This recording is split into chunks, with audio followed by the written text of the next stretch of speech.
We're running this video. I'm sorry about that. It's working. That's absolutely fine. Yeah, so the big thing here is like the visual look is in tandem with the attributes. Oh, so you see on the left-hand side here, you have kind of this DNA wheel. So there's 5 corners: strength, attributes, for example, intelligence, vitality, that's your health region. So they all, if you see on the right-hand side, they own certain statistics. But that's in tandem then with the look of your character. So not only do you change the visual look, but I also change the stats related to that look. So a big head, you get smart.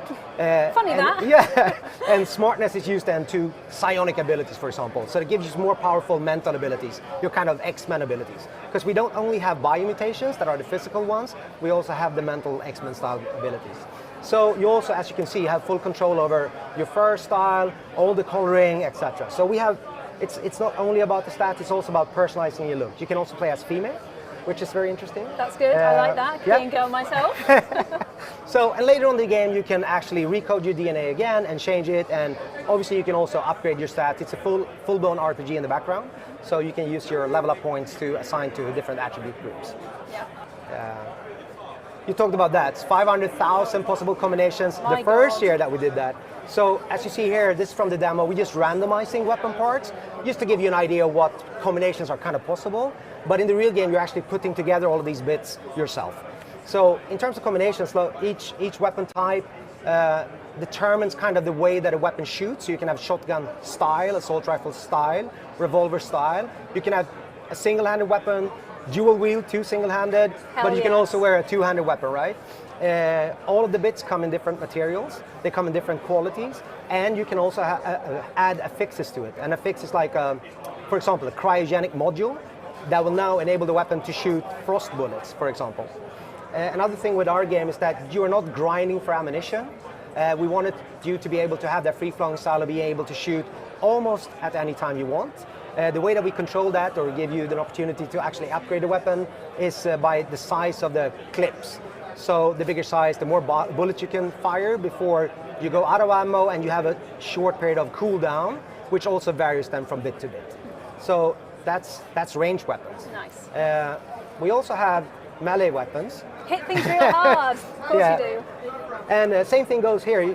There's different types of melee weapons, so hack, slash, pierce, crush.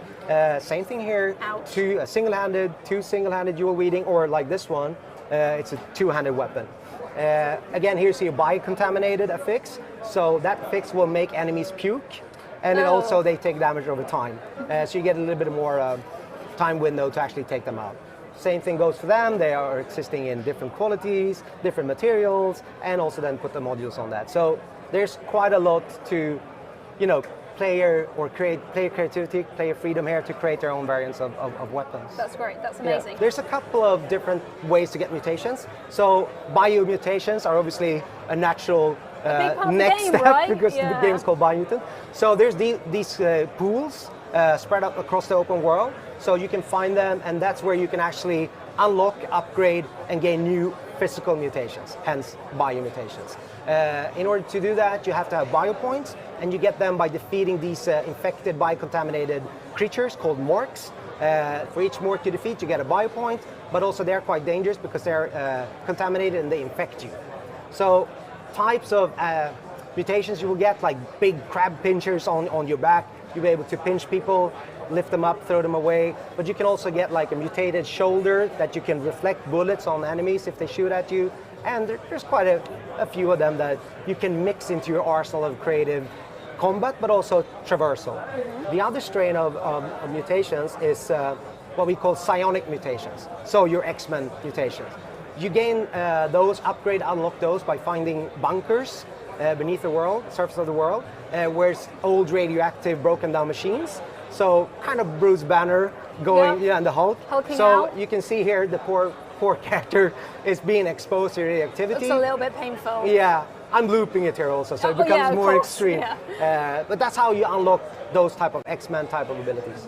I want to show you a few of these. So this is kind of a bubble, a mental sphere, but in our game it's not a force field, it's more like a soap bubble or a gel bubble.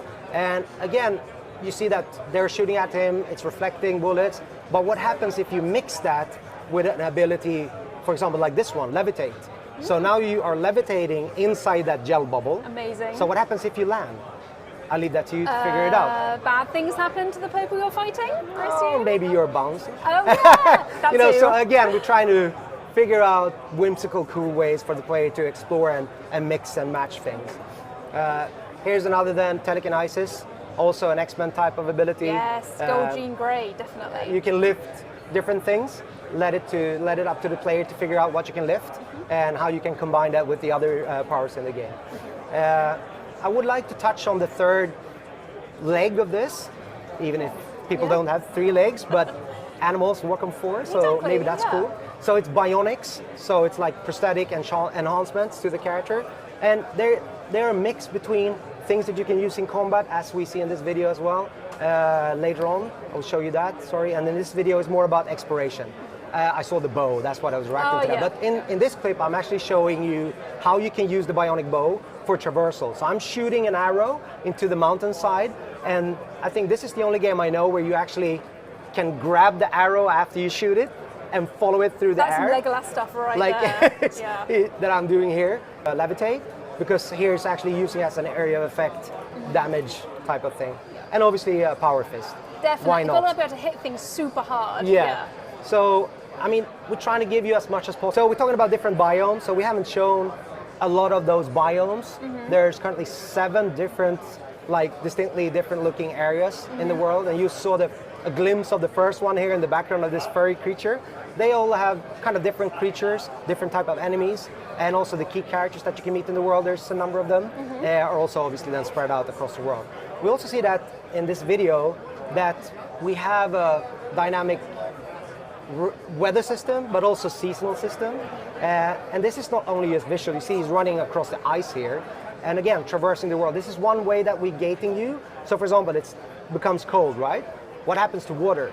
So before, you see that he can't really swim. You see in one of these clips here, he's sprawling like working, a dog.